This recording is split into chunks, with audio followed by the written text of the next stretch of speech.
Hello guys, welcome back to my channel and welcome back to another vlog. कैसे हो आप सब? मैं उम्मीद करती हूँ आप सभी अच्छे हो। मैंने एक शॉर्ट वीडियो पोस्ट करके बताई थी कि मैं घर आई हुई थी 1 महीने पहले, और 2-3 दिन पहले तो मैंने फिल्म नहीं करा because I was just resting and enjoying my time, और उसी बीच में तबीयत भी ख़राब हो गए थे।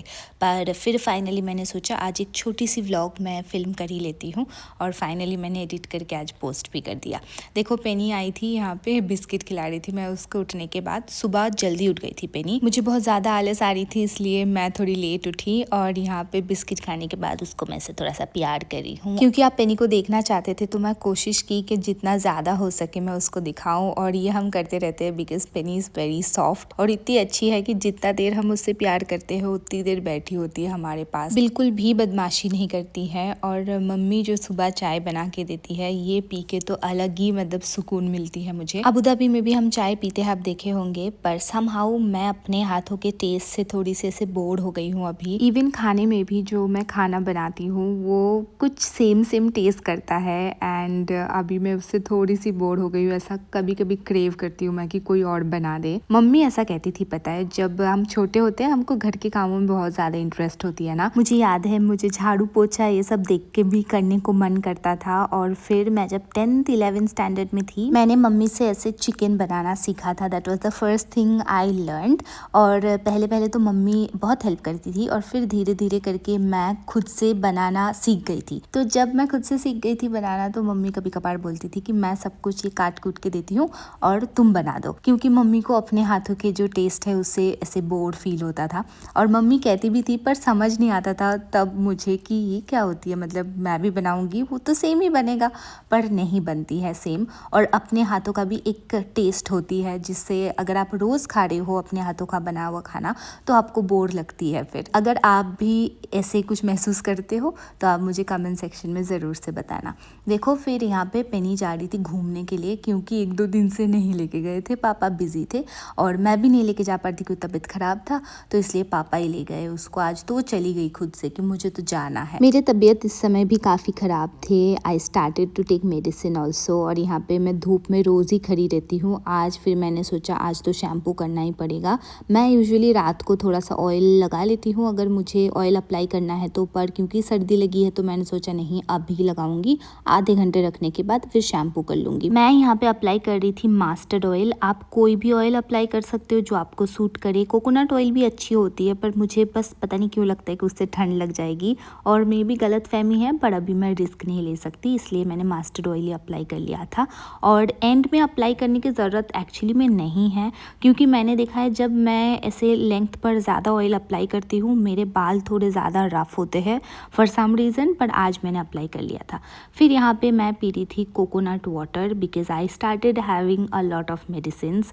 और लास्ट ईयर जनवरी में मुझे तबीयत ख़राब हुआ था, और इस साल भी मतलब 1 साल के बाद फिर से मैं बीमार पड़ी, विच इज़ नॉर्मल हो जाती है। और इतने सारे मेडिसिन खाने की आदत नहीं है मुझे, इसलिए मैं हर रोज़ कोकोनट वाटर भी पी रही थी ताकि पेट गर्म ना हो। और फिर भी थोड़ा सा पेट गर्म हो गया था, मतलब जैसे ही मेरे सर्दी ज़ुकाम ठीक हुए मुझे खांसी हो गई थी फिर। And then finally I took shower, I feel fresh now. मुझे बहुत ऐसा हल्का सा फील हो रहा है। पेनी भी खाना खा ली थी बीच में।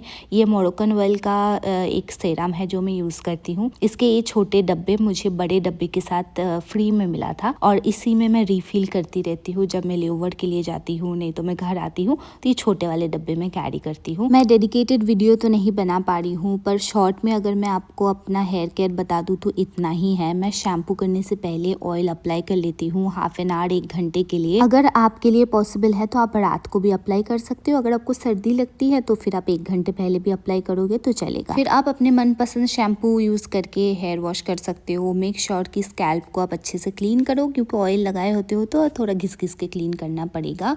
And then I use a hair mask और a conditioner, and that's it. I use the serum जब मेरे बाल थोड़े से भीगे हुए हैं, और फिर ऐसे मैं कॉम्ब कर लेती हूँ और उसको 80% एयर ड्राई होने देती हूँ।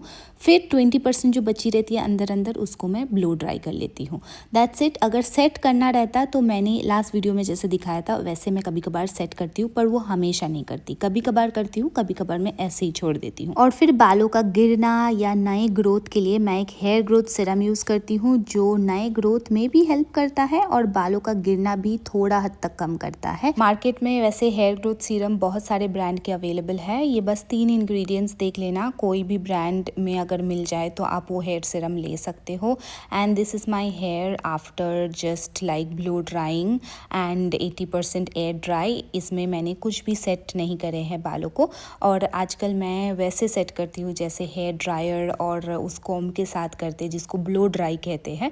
वैसे सेट करने से मेरे बाल गिरते कम हैं और मतलब वैसे के वैसे रहते हैं जब तक मैं नेक्स्ट हेयर वॉश ना करूँ तो। पर आज मैंने सेट नहीं करा था। फिर यहाँ पे पापा सो रहे थे थोड़ी देर खाना खाने के बाद, क्योंकि पापा को अब जल्दी जाना है, उठ के कुछ काम है उनको। एंड हम लोग थोड़ी देर में खाना खाएंगे, मम्मी और मैं। पेनी भी खाना खा ली है, आप देखे हो ऑलरेडी। अब जाके पापा के पास सो भी गई है एकदम अच्छी बच्ची की तरह। नहीं तो जब हम खाना खाते हैं पेनी आके मांगती है मेरे से और मम्मी से, भले वो खाना खा ली है, जो भी खाना खाएंगे उसके बाद या उसके पहले भी वो जाके मांगती है। पर आज पता नहीं क्यों वो अच्छी बच्ची की तरह पापा के पास बैठी हुई थी। फिर हम लोग थोड़ी देर सो गए थे और शाम को उठी मैं। दिन भर में जो भी इम्प्रूवमेंट फील करती हूँ मैं तबीयत के बारे में, शाम को मेरा वो जो थॉट प्रोसेस है वो बदल जाती है। बिकॉज शाम के बाद तबीयत थोड़ी और बिगड़ने लगती है एंड ऐसा लगता है कि ठीक क्यों नहीं हो रहा है। मुझे लगा था कि मैं एक हफ्ते में ठीक हो जाऊंगी, पर करीब करीब 10 दिन लग गए थे मुझे ठीक होने के लिए। एंड यहाँ पे देखो बिस्किट खाने के बाद फिर से आलस आई है पेनी को, तो यहाँ पे आके फिर से ऐसे सो गई। और कभी कभार ये ना सुबह जल्दी उठ जाती है तो शाम को आलस आती है इसको ज़्यादा, और कभी कभार उल्टा भी होता है कि सुबह आलस आती है उसको 10-11 बजे तक सोती रहती है। यहाँ पे अचानक से उसको कुछ तो लाइट दिख गई थी and she is very sensitive. जब भी कोई लाइट दिखती है उसको तो ऐसे देखती है, और नहीं तो जो मिरर की रिफ्लेक्शन भी आती है ना वो उसको भी ऐसे ही देखती है। आई थिंक अभी इस समय मिरर की कुछ रिफ्लेक्शन दिखा होगा उसको, मम्मी मिरर के साथ कुछ कर रही थी। एंड फिर अभी शाम होने वाली थी, मैं आपको दिखा रही थी यहाँ पे कि देखो बाहर कैसी मौसम है। देख के समझ तो नहीं आ रही होगी आपको, पर ठंड काफ़ी ज़्यादा थी कोलकाता में, स्पेशली पूरे इंडिया में बहुत ज़्यादा ठंड पड़ा था। जो लोग कोलकाता से है वो लोग बता भी पाएंगे। मैं एक्चुअली बहुत कॉन्फिडेंट थी कि मैं तो इतने ठंड की जगह पर जा रही हूँ, हर जगह बर्फ़ ही बर्फ़ है तो मुझे ठंड नहीं लगेगी, पर for some reason I fell really sick. But it's okay कि मैं अभी ठीक भी हो गई हूँ। छत पे मैं पेनी को भी लेके आई थी और थोड़ी देर यहाँ पे ऐसे ही देख रही थी पहाड़ की। अब तो 2-3 दिन में मुझे जाना पड़ेगा and I will miss all of this a lot. और आज के वीडियो को मैं यहीं पे समाप्त करूँगी, मैं आपके साथ मिलूँगी फिर से। आप अपना ध्यान रखना, वीडियो को लाइक करना मत भूलना। और ये भी बता दूँ कि करेंटली मैं अबू धाबी में हूँ और यहाँ पे सब कुछ बहुत सेफ़ है फ़िलहाल। कुछ फ़्लाइटें भी शुरू हुई हैं। मैं मिलूँगी जल्दी आपके साथ। Bye, take care.